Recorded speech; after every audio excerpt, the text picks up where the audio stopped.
From KLCC Studios, this is Oregon on the Record. I'm Michael Dunn. It's hard to change the name of something familiar. Just ask Twitter. But what if your change involves an institution or person's name that was truly beloved? And what if the change was due to something horrible in the past?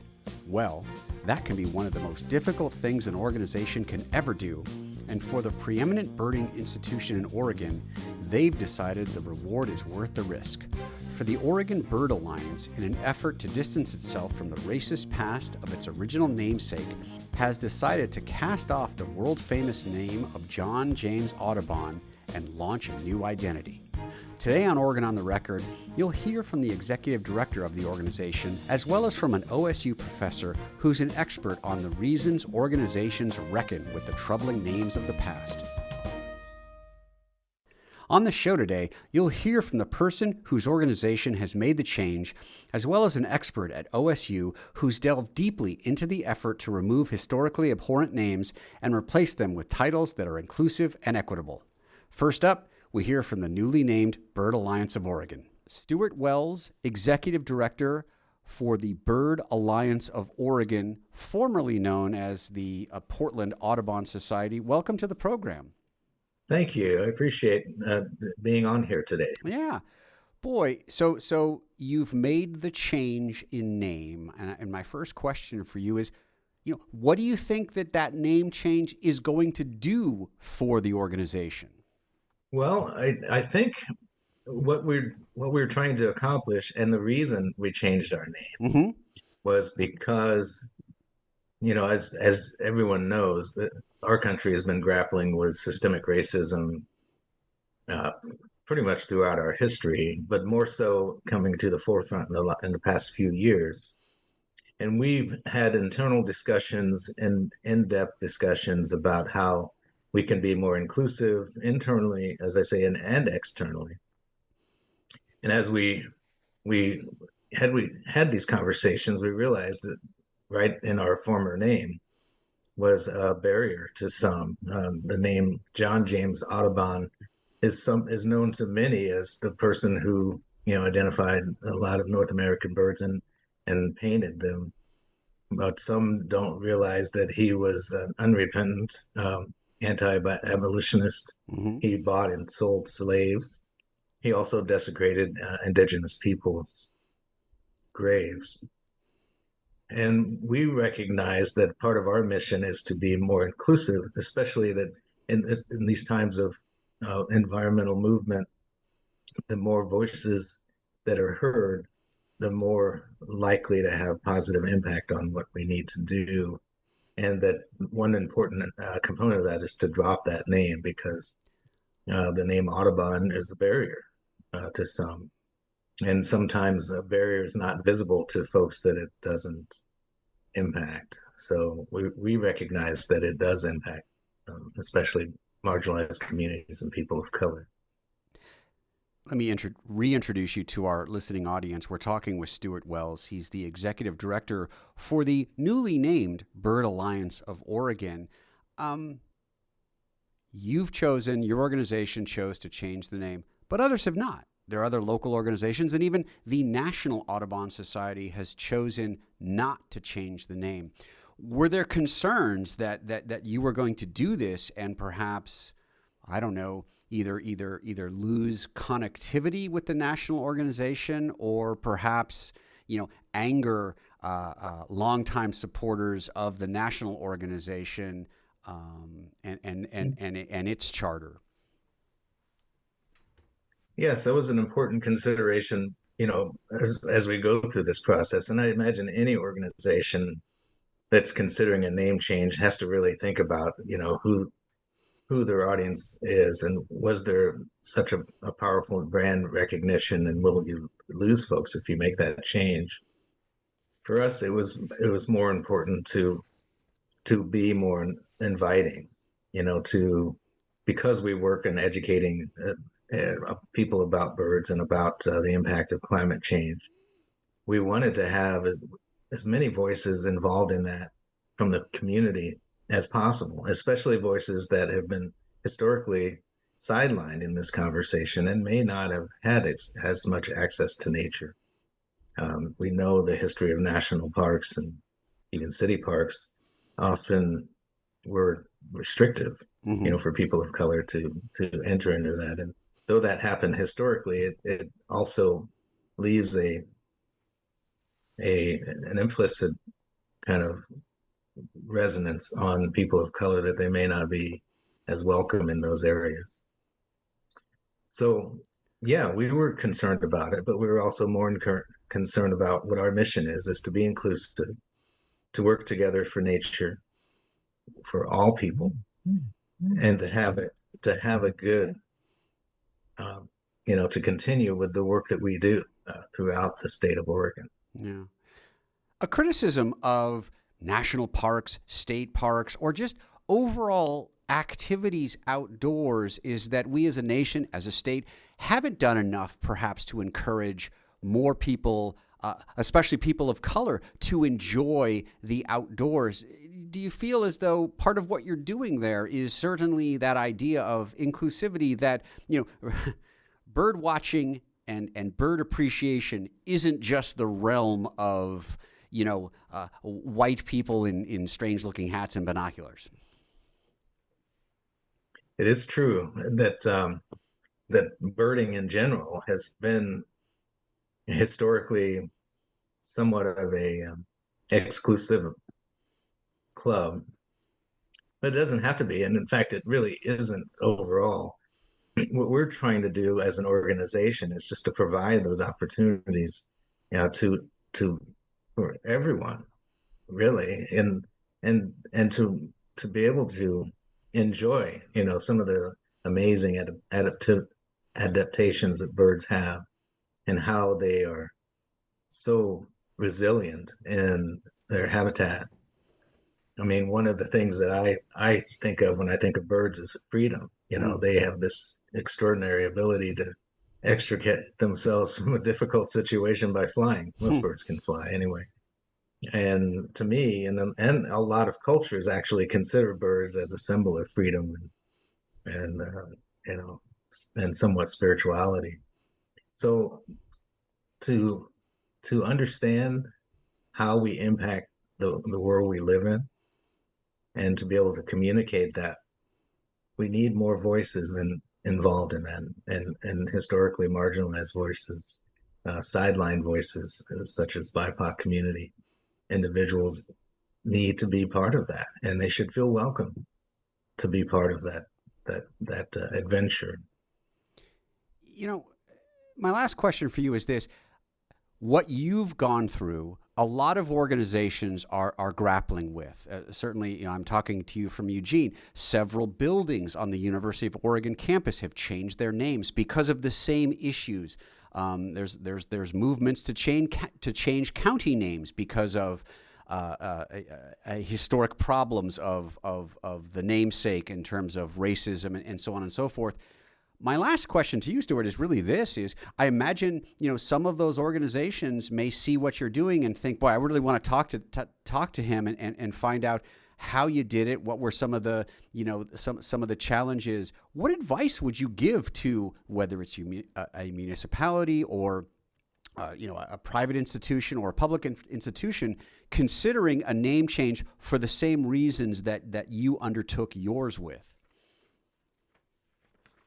Well, that's a fantastic question, and it's I'd like to say it's individual organizations, but I think it's a societal question as well. Mm, But one thing that my personal viewpoint about this is, and this is just me sharing, okay. is that when considering these kinds of name changes, what you also have to consider is, did the viewpoints, the ideology, the philosophies entertained by those individuals or those areas, are they still impacting people today?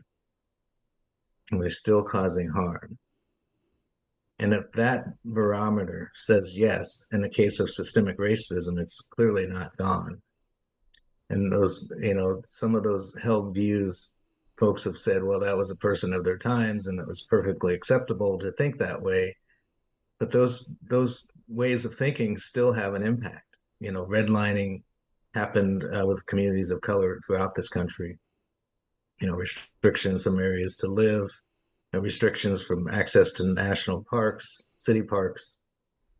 So those things are still impacting people today, and that's a consideration I think is one that you carefully weigh when you're going into making these kinds of decisions. For this and for our organization, there's clearly a barrier to the mission that we have to bring more people, to involve more people in nature and understanding how they may impact how we impact this world. Well, Stuart Wells, the executive director for the Bird Alliance of Oregon, really appreciate you coming on and talking with us. Thank you. It was a pleasure to be here, and it was nice talking to you as well. My next guest is an expert in such issues at Oregon State University. Namesake Barnd, Associate Professor at Oregon State in the Department of Ethnic Studies. Thanks so much for coming on and talking with us.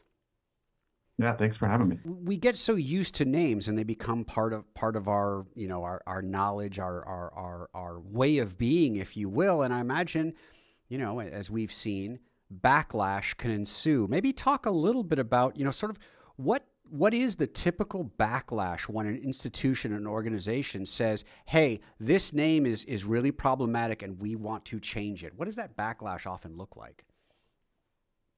Yeah, it comes in a lot of different forms, from everything from just saying, hey, what are some of the other issues that are more important to this is just sort of policing our language and our thought.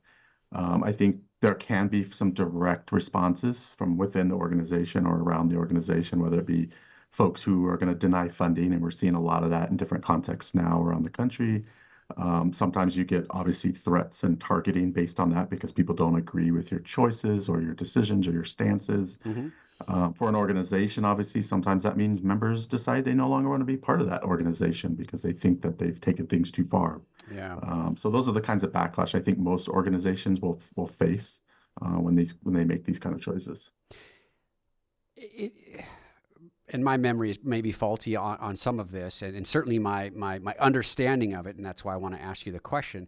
But a few decades ago, when a real seemingly a concerted movement to perhaps remove statues that celebrated the Confederacy, when that was starting to happen, there was a lot of backlash on that, and people often said things like, "Oh, but you're taking away our history and whatnot." But of course, what I think many people maybe didn't know at the time was many of those statues were not like erected during or right after the Civil War and the Confederacy. A lot of them were erected much, much later. So that idea of that they were part of this rich cultural history, maybe not as accurate. I just kind of wanted to, get your read on that situation. Yeah, and that's still ongoing right now. I mean, this has definitely been happening quite a bit in the last 5 years, really. But Mm-hmm. there's a couple of things, and even in your description, right, the word "our," right, our history, that already is kind of placing a kind of racialized barrier around, who this narrative or who this history belongs to, which even that is already not an accurate statement. Yeah. I would say a couple of things. I would say that we want to remember that terms and histories, they're never neutral. So we have to engage them. We have to revise them. We have to rethink about them. And partly that's because the second point I would point out is, history is not about those moments in the past. History is really about the present. It's about how we think about ourselves. And we use those moments in the past to say something about where we think we are, where we want to be, where we don't want to be. And so to me, it's legitimate to look back at things and say, you know what, we've changed our way we look at this or that. None of that erases history, right? No thing can represent or be history, right? And you can always do different things. And, you could keep a statue and use it differently. I don't actually think that's necessarily a negative approach, but it's a very complicated one. So if you want to keep a Confederate statue, you're going to have to really do a lot of work to convince those of us who don't believe, the Confederate supporters were valued people that we should commemorate in that way at least for their ideologies of enslavement and what have you. But those are complicated. So usually removal is the way you sort of say, we're not going to commemorate this because we're spending a lot of social and physical space on those figures as symbols that we think are valuable if we do place them out in the public like that. Let me reintroduce you to our audience. We're talking to Namesake Barnes. He is an associate professor at Oregon State University in the Department of Ethnic Studies. We talk about when an institution changes a name, removes a monument. Talk about the benefits that marginalized groups, can sort of, celebrate in terms of that kind of a change. Yeah, and I think it's an incomplete and it's a partial one. It's a step forward. It's not necessarily a change. It can be a change. We're talking about names and things as symbols. So everything has a symbolism, but symbolisms are just starts, right? It's a way of sort of signaling what you're trying to do. And it has to be proven that it's going to be more than rhetoric. So I've been a part of a lot of things or seen a lot of things that get changed in name or in sort of in the rhetoric, but then nothing fundamentally changes. So it really has to make sure that it's an invitation, right? A doorway can be a way to come in. It could also be a doorway that closes in your face and stops you from entering. So really thinking about that opportunity to create engagement, to listen, to be in a new relationship. But the benefit is it can open up all those missed opportunities of brilliance and beauty that were being lost before, those costs that you don't see, right? You don't know what you don't have when you're not counting it and calculating it. But those benefits of when you open that thing up, whatever it might be, you suddenly will see the value of it, right? You'll get those opportunities to grow and benefit from that inclusion, from that sort of addition. The Audubon Society the name Audubon is an incredible brand. People know right away you're talking about birding and that sort of a thing.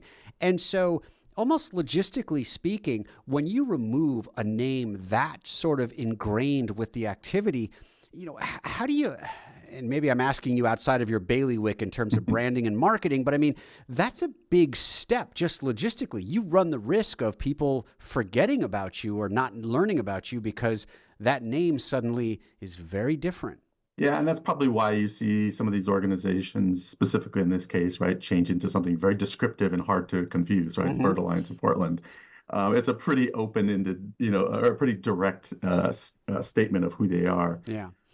You will lose name recognition. There's no way around that. But also, I think about this and go, well, every marketing is always an opportunity, right? Every time you get to say something about who you are in your name, it's gonna give you another chance to reach out, to connect, to remind folks of what matters to you and what you do. I mean, it doesn't seem to be a problem for musicians and what have you changing their name. And, usually you actually multiply what they are. You know them as formerly Prince, and then you know them as this other entity later on. And I imagine that's going to be a little bit of what happens with orgs like this. But I think, you get a chance to rebrand yourself to remind folks that you have new values that you've added and tried to build into who you are so that you can be actually more authentic, which I think is more important than just the recognition of the imagery that you've maybe constructed in the past. You have an opportunity to pivot and say, we're more than that. We're these additional things that are important to us. And this just reminds you of all the good work that we want to do. Professor Barnes, my last question for you, and you talked about this a little bit earlier, but I want to expand just a little bit on it, which is this idea that many people, probably white people especially, might look at a movement like that and say something along the lines of, for lack of a better phrase, don't you have better things to do? There are so many problems in society. Shouldn't you? Because obviously sometimes it takes an institution a long time. It might take some resources to make the name change. And people may say, why bother? There's so many other things we should be spending our time on. What do you say to that argument and demonstrate how important this move really can and perhaps should be received as? Yeah, I would reframe it as a both and situation. So the either or is usually a terrible model for anything. It's usually a both and. I think if people in my area of work, when people ask these questions, I tend to think they're usually really what they're saying is that they don't think it matters in some way or that it isn't real. Or they're sometimes being disingenuous, honestly, because they are saying that they care about these other bigger things. And, if you follow it up and say, well, how have you, dealt with these other bigger questions? And usually there isn't an answer there because it's a misdirection. And so, the symbols do matter. We use them quite a bit. It's how we make sense of the world and create our world. But I think in those moments when you say, why are we wasting our time? It feels to me like folks are saying the distraction, the inconvenience, the discomfort of these changes is significant and too much. And I think about that and say, well, is that distraction, inconvenience, and discomfort more than the weight of experience in racism? I would argue not even close. And so if we put those at odds with each other, we can say, we can do this one small thing. I don't think it's hard to do both. I don't think it's hard to tackle the big problems. And I think they're related because I think this is one small piece of the bigger puzzle. And we have to do, you fight evil, whatever shape and form and whatever scale it comes on, whether it be small or large. So just to let all the small ones go seems a contradictory kind of position if you believe in anti-racism or not enforcing or furthering racism. Well, Namesake Barnes, the Associate Professor at Oregon State University in the Department of Ethnic Studies, thank you so much for coming on and providing us your expertise. Well, it's my pleasure. Thanks for having me. That's our show for today. Even if you're convinced you're doing the right thing, making big changes that can open yourself or your organization up to scrutiny is never easy. And when you make a change to right an historical wrong, there will always be people who think you're being woke or worse, attacking historical icons. For the Bird Alliance of Oregon, they feel strong enough in their convictions to drop the name Audubon that they are even going against the actions of the national organization. Yet, as our expert from OSU points out, history is always changing, and hopefully, the more we learn, the more we're able to change for the better. I want to thank both Stuart Wells from the Bird Alliance of Oregon and Namesake Barnes, Associate Professor at Oregon State, for coming on the show and talking with us. This show, along with all episodes of Oregon on the Record, is available at klcc.org. I'm Michael Dunn, and this has been Oregon on the Record on KLCC. Thanks for listening.